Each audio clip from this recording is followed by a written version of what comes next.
Hello and welcome to the League Report with Luke. Now I'm going to jump straight into the first story because it's such a big story, and that story is Barba being suspended by the NRL and then followed up by being sacked by the Cronulla Sharks. This comes after he failed a second drug test because he tested positive for cocaine a few days after the grand final. Barba has travelled over to Thailand to complete his rehab. Now this is actually this is so disappointing to me. It really annoys me because I thought Barba was over this shit. I thought this was in the past. Like I thought all these troubles, it was all done. He did the grand final, had the great redemption story, and now he goes and stuffs it up. Stupid. Now this next story, if you said something like, it seems like something that'd be the furthest from the truth, but this actually did happen.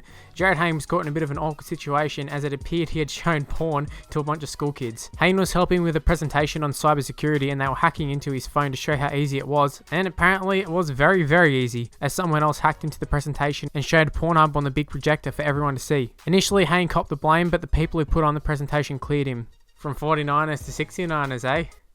Hey? Sorry, that was really shit.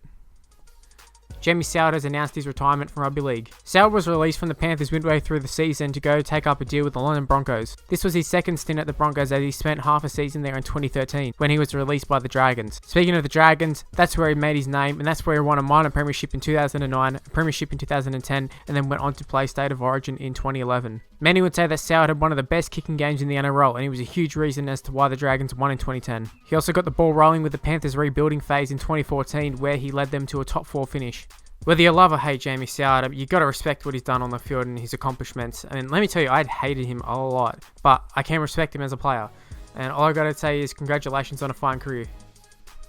Another player retiring, this one came out of nowhere, it's Wicks. It was only a few months ago that he re-signed with the Eels for 2 years. Wicks made his return to the NRL in 2014 after 4 years out of the league due to him spending 18 months in jail after he was caught dealing drugs while at the Knights. I mean, the media likes to play up the redemption story a lot. I mean, you look at Blake Ferguson, that sort of stuff, like even if they've done nothing, but I think Wicks is a real redemption story. He came back to the NRL in the best shape of his life and played really well for the Eels while staying out of trouble. I'm shocked that he's actually retired. I felt like this was the best he's ever played, and I thought for sure he was going to go around this year.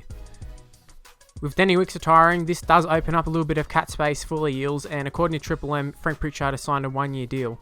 There were lots of rumours that this was going to happen, and I even talked about it on a previous league report, but now it looks like it's a done deal. In my opinion, this is a great signing for the Eels.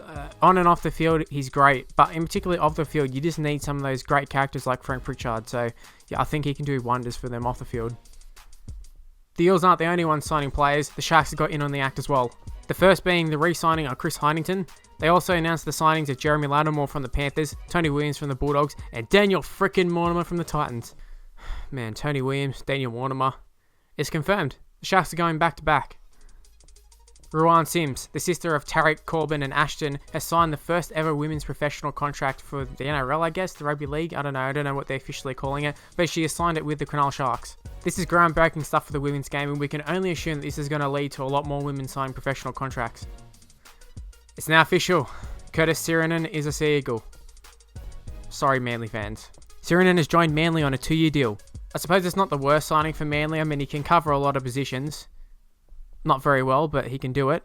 But, I mean, I suppose he's worth a punt. He's worth a risk. He's probably not going to be on much money. So, I mean, you may as well take a risk on him.